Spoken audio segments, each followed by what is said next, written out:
안녕하세요. 도미르입니다. 여러분들 잘 지내셨나요? 저는 방학에다가 코로나 때문에 집 밖에도 잘 안 나가고 사람들과의 교류가 별로 없다 보니까 수면 패턴이 좀 망가졌는데요. 이제 개강을 앞두고 본래의 삶으로 들어가기 위해서 수면 패턴을 좀 바꾸려고 노력 중입니다. 얼마 전에 집에서 저녁을 혼자 먹었어요. 그러다가 예전에 가족들끼리 다 같이 둘러앉아서 밥을 먹던 그 때가 생각이 나서 그때는 참 소통 같은 것도 많이 했거든요.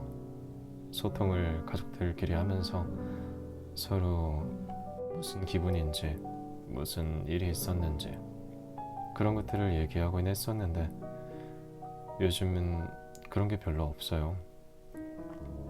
이제 다 직장에 다니고 그러다 보니까 그런 게 좀 없어져서 소통에 관해서 필요하다고 생각이 들었습니다. 그래서 이 책을 가져왔어요. 어떻게 살아야 할지 막막한 너에게 라는 책인데요. 이 책은 우진 작가님입니다. 중국 분이세요. 중국 아버지가 두 딸에게 성향이 매우 다른 두 딸에게 편지를 보내면서 그 책을 독자들이 읽기 좋게 주제별로 나누어서 쓴 책입니다. 참 좋은 내용들이 많아요. 제가 여러분들께 읽어드릴 부분은 두 가지 파트입니다. 첫 번째는 경제적인 부분과 두 번째는 인간관계에 대해서 짤막하게 읽어드리도록 할게요. 근데 이 책을 읽기 전에 약간 고민이 들더라고요. 걱정. 두 딸이 과연 잘 받아들일 수 있을까? 기성세대와의 소통이 잘 이루어질까? 걱정을 하고 책을 딱 폈습니다. 책을 딱 폈는데 추천사에서 그 마음이 싹 녹았어요. 인생과 삶에 대한 기성세대의 충고나 지침은 많고 많다. 그런데 젊은 세대들은 그것을 꼰대들의 잔소리로 외면하려 든다. 그건 시건방이나 버릇없음이 아니다. 그 원인은 기성세대들의 말이 품고 있는 도식성, 상투성, 관념성이 젊은이들을 식상하게 만드는 것이다. 그런데 이 책에는 그런 문제점이 전혀 없다. 왜냐하면 아버지의 뜨겁고 진실한 부성애가 기존의 식상한 점들을 신선하게 극복하고 있기 때문이다. 아버지는 사랑하는 두 딸에게 삶의 구체적 현실과 실감나는 체험을 조근조근 들려주며 인생 여로를 헤쳐나갈 지혜와 방법들을 진솔하고 정답게 일깨워준다. 그 포근하고 정겨운 부성애가 모든 젊은이들의 가슴에 위안과 안식의 그늘을 드리워주리라 믿는다. 이 추천서를 읽고 걱정하던 것들을 안 해도 되겠다 하고 책을 읽기 시작했습니다. 바로 들어가 볼게요. 17번째 편지. 돈의 올바른 쓰임을 알고 돈 버는 능력을 키워야 한다. 멍씨는 종종 집안일을 도와 용돈을 벌었고 나는 이러한 방식을 반대하지 않았다. 그런데 최근 친척들에게 세뱃돈을 많이 받은 이후에는 집안일을 해서 용돈을 벌려고 하지 않고 세뱃돈으로 자주 밀크티를 사 먹기에 제지를 한 일이 있었다. 아이가 돈에 대한 올바른 태도를 가졌으면 하는 마음으로 다음과 같이 편지를 썼다. 멍신에게 아빠는 지금까지 너를 크게 혼낸 적도 거의 없었고 네가 좋아하는 일이라면 되도록 제한하지 않으려고 노력했단다. 그 이유는 네 인생을 아빠의 생각대로 살아가게 할 수는 없기 때문이야. 그래서 가능한 많은 자유를 주려고 했던 거야. 하지만 최근 너를 지켜보면서 조금 걱정이 되더구나. 그래서 오늘은 너와 돈과 관련된 이야기를 하려고 해. 먼저 작은 돈을 대하는 태도에 대해 얘기해 보자꾸나. 아빠가 그동안 내게 절약을 특별히 강조하지 않은 것은 나중에 돈에 너무 인색한 사람이 될까 걱정이 되기 때문이야. 우리는 물론 네가 꿈을 크게 갖기를 바라지만 그렇다고 해서 작은 돈을 하찮게 여기면 안 된단다. 예전에 너는 아빠 차를 세차하고 용돈으로 $5를 받아 밀크티를 사 먹곤 했어. 때로는 이어폰 등 필요한 물건을 사기 위해 정원 청소를 자처하기도 했었잖니. 아빠는 이것이 스스로 용돈을 버는 아주 좋은 방법이라고 생각했단다. 그런데 최근에 네가 세뱃돈을 너무 많이 받은 것 같구나. 물론 세뱃돈을 많이 받는 건 좋은 일이야. 훗날 여윳돈으로 쓸 수 있으니 말이야. 하지만 이것 때문에 집안일을 해서 용돈을 버는 데는 흥미를 잃은 것 같아. 게다가 세뱃돈을 네가 응당 받아야 할 돈으로 생각하고 있는 것 같아서 아빠는 조금 걱정이 되는구나. 미국의 은행가 JP 모건은 작은 돈을 흘러가도록 놔두면 절대 큰 돈을 붙잡아두지 못한다 라고 말했어. 나중에 큰 돈을 벌고 싶다면 지금 작은 돈부터 모으기 시작해야 하는 거야. 이 세상에 당연히 주어지는 것은 없어. 모두 상응하는 노동을 통해 얻어지는 것이지. 할머니, 외할머니가 주시는 용돈도 두 분이 일을 내서 번 돈이라는 걸 명심하렴. 네가 앞으로 돈을 많이 벌고 풍족한 삶을 살기 위해서는 그만큼 더 많이 노력해야 하는 거야. 그럼 이제 돈의 쓰임에 관해 이야기해보자. 돈은 두 가지 쓰임새가 있어. 첫 번째는 돈을 매개로 하여 더 큰 것을 얻는 거야. 예를 들면 투자를 통해 더 많은 돈을 벌거나 후원으로 우리가 사는 세상을 바꾸는 것이지. 어떤 방식이든 이렇게 돈을 쓰는 것은 의미 있는 일이란다. 두 번째는 삶을 즐기기 위해 쓰는 거야. 이러한 지출은 꼭 필요하지만 그렇다고 무절제하게 쓰면 안 돼. 가장 중요한 것은 자신의 수입에 맞는 지출을 하는 거야. 네가 무언가 갖고 싶다면 먼저 그만한 돈을 번 다음 소비를 해야 한단다. 이 순서는 절대 뒤바뀌면 안 돼. 나중에 빚을 지지 않기 위해서도 그렇지만 그래야만 계속 일을 하고자 하는 동력을 얻을 수 있거든. 미국에서는 자신의 노력으로 가난에서 벗어나 성공을 이루고 다시 사회에 환원하는 정신을 높이 산단다. 미국 국부들 중에서도 이를 실천한 사람들이 많아. 벤자민 프랭클린, 토머스 제퍼슨 등이 대표적인 인물이지. 앞에서 잠깐 언급한 금융업계의 거장 JP 모건도 이러한 사람들 중 하나란다. 그는 삼시세끼에 풍족하게 먹을 수 있는 집에서 나와 자신의 노력으로 미국 역사상 가장 유명한 투자자이자 부호가 되었어. 그가 남긴 말 중에 인상 깊은 명언이 있어. 진정한 친구를 얻는 것은 어렵지만 친구 하나를 잃는 방법은 굉장히 간단하다. 가장 효과적인 방법은 그에게 돈을 빌려주는 것이다. 한번 돈을 빌리는 습관을 들이면 자신의 노력으로 돈을 벌고자 하는 의지가 사라진단다. 친구에게 습관적으로 돈을 빌리는 사람은 언젠가 돈을 갚지 못하게 되거나 갚을 생각을 하지 않게 돼. 그러면 두 사람 사이의 우정도 거기서 끝이 나지. 미국에서는 최근 몇십 년 사이에 아주 이상한 풍조가 생겼어. 돈이 없으면 대출을 받아서라도 소비를 하도록 부추긴다는 거야. 이와 같은 소비는 결국 그 사람을 파산에 이르게 한단다. 그래서 정작 이를 부추기는 상업기관 종사자 중에는 대출을 받는 사람이 많지 않아. 마약 판매상이 본인은 마약을 하지 않는 것과 마찬가지지. 그러니 돈을 쓰기 전에는 반드시 먼저 대가를 치를 수 있는 돈이 수중에 있는지를 확인하는 습관을 가지렴. 또한 돈이 생기면 절대 인색하게 굴어서는 안 돼. 이것만큼은 네가 아주 잘하고 있다고 생각한단다. 넌 좋은 물건이 생기면 다른 친구와 나눠 갖고, 학교에서 맛있는 음식을 나눠주면 아빠, 엄마를 생각해서 집에 가져오기도 하잖니. 너는 마음이 후하기 때문에 나중에 돈을 쓰는 것에 인색할까 걱정하지는 않는단다.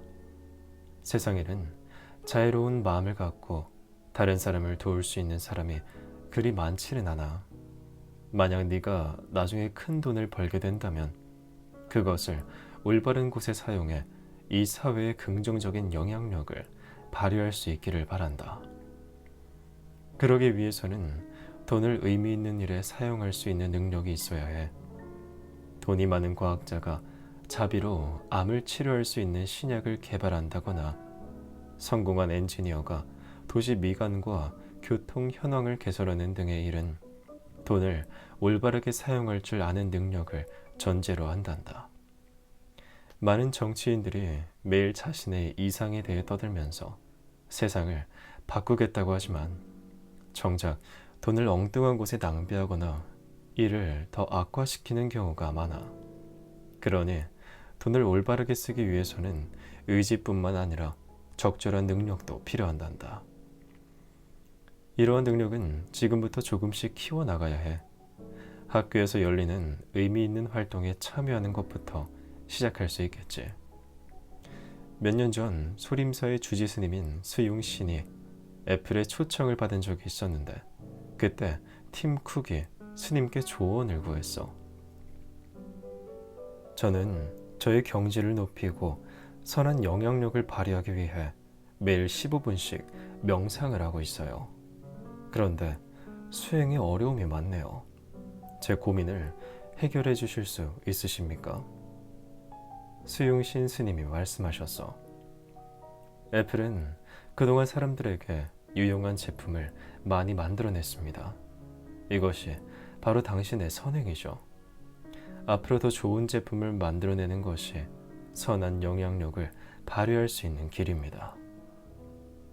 수용신 스님의 말은 정말 일리가 있어. 말로만 선한 영향력을 발휘하겠다고 떠들 것이 아니라 그것을 현실로 바꿀 수 있는 능력이 필요한 법이거든. 생각해보렴.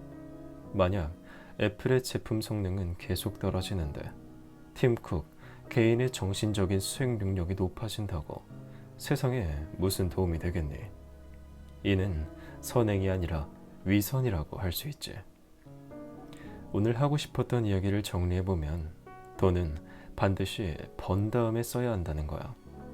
또 큰 돈을 벌고 싶다면 작은 돈부터 차근차근 모아야 하고, 돈을 많이 모은 다음에는 제대로 쓸 줄 알아야 해. 그러기 위해서는 선한 마음 외에도 돈을 잘 활용하는 능력이 있어야 하지. 며칠 전 밀크티를 사 먹지 못하게 해서 마음이 상한 건 아닌지 모르겠구나. 22번째 편지. 사랑에 관하여. 멍아가 엄마에게 전화해 잘 지낸다는 소식을 전하며 연애에 관해 언급했다는 이야기를 들었다. 연애와 사랑에 관해 해주고 싶었던 이야기를 편지에 담았다. 멍아에게, 이제 대학생이 되었으니 진정한 독립생활의 시작이구나. 이제부터는 연애 문제도 네 인생의 중요한 부분이 될 거야. 연애에 관해서는 엄마와 평소에 많은 이야기를 나누는 것으로 알고 있다. 두 사람이 무슨 이야기를 했는지 자세히 물을 생각은 없단다. 오늘은 조금 다른 관점에서 연애 문제를 이야기해 보려고 해. 사람은 왜 사랑을 하는 걸까? 오늘날 과학자들이 밝혀낸 바로는 도파민, 페닐에틸아민, 엔도르핀, 노르에피네프린 등의 호르몬 때문에 서로에게 끌리고 적합한 상대가 나타나면 사랑에 빠지는 것이라고 해. 이것은 사랑의 생리적인 특징이야. 하지만 사람에게는 생리적인 욕구를 뛰어넘는 정신적인 욕구도 있단다. 오늘 너와 나누고 싶은 이야기도 바로 이것에 관한 거야. 고대 그리스의 현인들은 아테네 올림푸스 산에 모여 사랑의 본질과 사랑이 왜 필요한지에 관해 토론을 벌였어. 물론 당시 그들은 생리나 화학에 관한 것은 잘 몰랐기 때문에 대부분 정신적인 측면에서 이야기를 나눴단다. 그때 위대한 학자인 아리스토파네스가 다음과 같이 사랑을 설명했어. 아주 오래전 사람은 4개의 손과 4개의 다리를 가진 강인한 생명체였다. 사람은 앞뒤로 2개의 얼굴을 가지고 있었는데 얼굴마다 눈이 있어 앞뒤를 동시에 볼 수 있었고 덕분에 그들의 눈을 피해갈 수 있는 것은 아무것도 없었다. 사람의 이러한 비범한 능력 때문에 올림푸스 산의 신들이 위협을 느끼자 신들의 왕인 제우스는 사람을 둘로 나누기로 결심했다. 그는 머리칼 한 올로 달걀 하나를 반으로 가르듯 사람을 2쪽으로 나눴다. 그때부터 사람은 2개의 손과 2개의 다리 그리고 하나의 얼굴만 갖게 되었다. 하지만 원래 하나였다가 분리된 2 사람은 끊임없이 자신의 반쪽을 찾아 하나로 결합하려고 했고 이러한 욕망이 바로 사랑이 된 것이다. 이 이야기를 읽고 너는 어떤 생각이 들었는지 잘 모르겠지만 아빠는 아리스토파네스가 사랑의 본질에 관해 잘 이야기한 것 같구나. 첫째, 사랑이 없는 사람은 어딘가 부족하고 진정한 사랑을 경험하지 못한 인생은 완전하지 않아. 왜냐하면 그런 사람은 반쪽짜리에 불과하니까. 아리스토파네스 이야기는 많은 의미를 담고 있어. 사람은 원래 2개의 얼굴로 앞뒤 세상을 모두 볼 수 있었는데 얼굴이 하나만 남게 되면서 세상을 단편적으로 보게 되었다고 하잖아. 실제로 남자와 여자가 세상을 바라보는 방식은 서로 달라. 너도 이 점에 관해서는 그동안 느낀 바가 있을 테니 더 이상 설명하지 않을게. 다만 남자와 여자는 각자가 가진 한계를 서로 보완해 줄 때 완전해질 수 있다는 사실을 기억하렴. 둘째, 서로에게 꼭 맞는 2 사람이 만나면 그들이 가진 힘은 이보다 크게 된단다.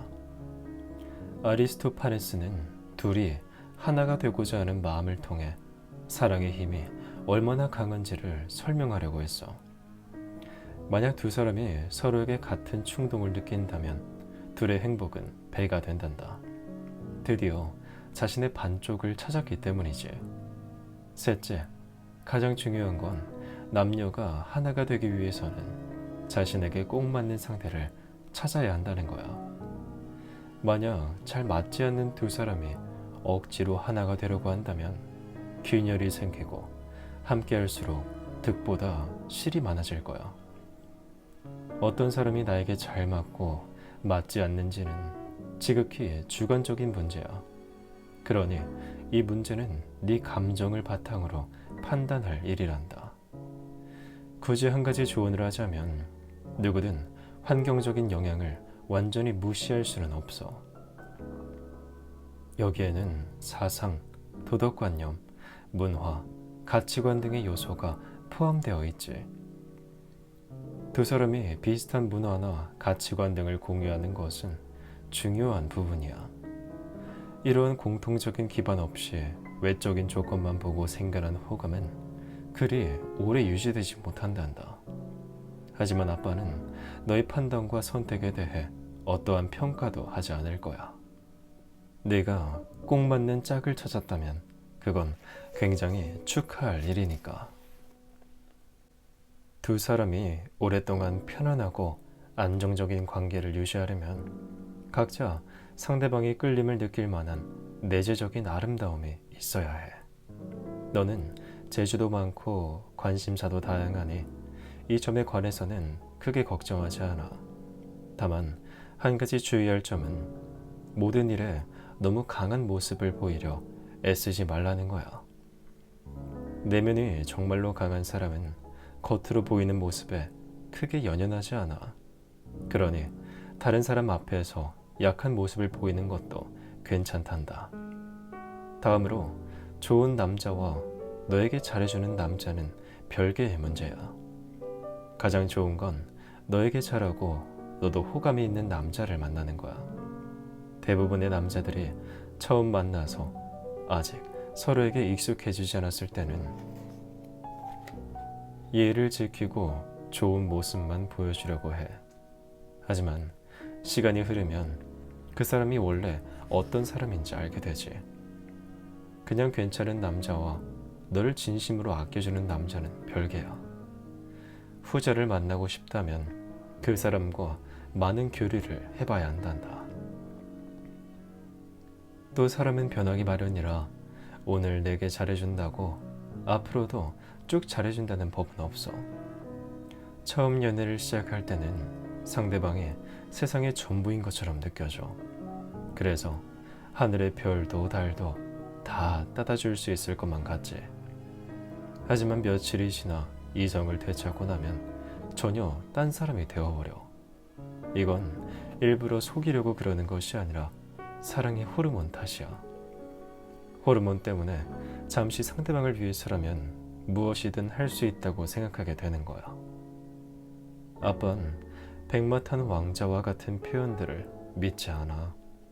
이런 말은 연애를 하고 있는 사람들의 허풍에 불과해. 마치 운이 좋아 가격이 오르는 주식을 하나 사고서 주식의 신이라고 떠드는 것과 마찬가지지. 사랑을 오래도록 유지하려면 두 사람이 함께 노력해서 키워나가야 한단다. 프랑스의 작가 로맹 롤랑은 사랑은 연약한 꽃과 같다고 말했어. 아무리 지키려고 했어도 상처를 받을 수밖에 없기 때문이지. 두 사람에게 갈등 상황이 생겼을 때 이를 얼마나 효과적으로 해결할 수 있는지가 앞으로 얼마나 오랫동안 관계를 유지할 수 있는가를 결정해. 그럼 내게 맞는 짝인지는 어떻게 알아볼까? 내게 맞는 짝을 만난다면 온 세상을 갖게 되지만 맞지 않는 짝을 만났을 때는 세상을 모두 잃게 된단다. 젊은 사람들 중에는 이렇게 말하는 사람들도 있어. 너를 위해서라면 이 세상 무엇도 필요 없어. 나는 모든 것을 희생할 준비가 되어 있어. 하지만 이런 입에 발린 거짓말을 믿어서는 안 돼. 이상적인 사랑은 상대방으로 말미암아 온 세상을 누릴 수 있게 되는 거란다. 아리스토파네스의 이야기처럼 사랑은 우리 인생에 해를 끼치는 것이 아니라 도움을 줘야 하는 거야. 사랑은 워낙 큰 주제라 단순히 책을 통해 본질을 이해하기는 힘들어. 그러니 직접 경험하면서 느끼고 이해해 나가야 한단다. 오늘 아빠가 이야기한 건 그중 1%도 안 될 거야. 나머지 99%는 네가 직접 경험해 보길 바란다. 너의 행복을 빌며 아빠로부터. 네, 이렇게 두 편의 편지를 읽어보았습니다. 이 책에는 40편의 편지가 있는데요. 이 책을 읽으면서 많은 생각이 들었어요. 이 책 내용과는 별개로 나도 나중에 결혼을 하고 자녀를 낳을 텐데 내 딸에게 이렇게 편지를 써줄 수 있을까? 이렇게 편지를 좋은 내용을 담아서 써주려면 내 자신이 많이 성숙해지고 많은 경험을 해봐야 되겠구나 라는 생각이 들었습니다. 특히 자녀에게 말을 해줄 수 있는 것들은 정말 많은 분야가 있지만 본인이 직접 경험하면서 배워가는 것들도 정말 중요하다고 생각을 합니다. 그래서 이 아버지는 본인이 할 수 있는 적정량의 조언과 충고를 하고 본인이 직접 경험하는 것이 훨씬 중요하다. 거기서 배우는 것이 훨씬 많다라고 자신의 생각을 주입식으로 하지 않고 직접 경험해 보는 것이 중요하다고 생각하는 그런 깨어진 아버지란 생각이 들었습니다. 저희 가족들도 다시 소통을 잘했으면 좋겠네요. 비록 단체 채팅방에 있지만 예전만큼 소통이 되지 않는 걸 보면서 마음도 좀 아픈 것 같고 내가 먼저 나서야 되는 것 같고 그렇습니다. 네, 이렇게 우진 작가님의 어떻게 살아야 할지 막막한 너에게 책을 읽어봤네요. 정말 좋은 내용이 더 많은데 두 편밖에 읽어드리지 못해서 죄송합니다. 다음에도 여러분들께 다른 책으로 찾아뵙겠습니다. 들으시느라 수고 많으셨습니다. 그럼 다들 잘 자요.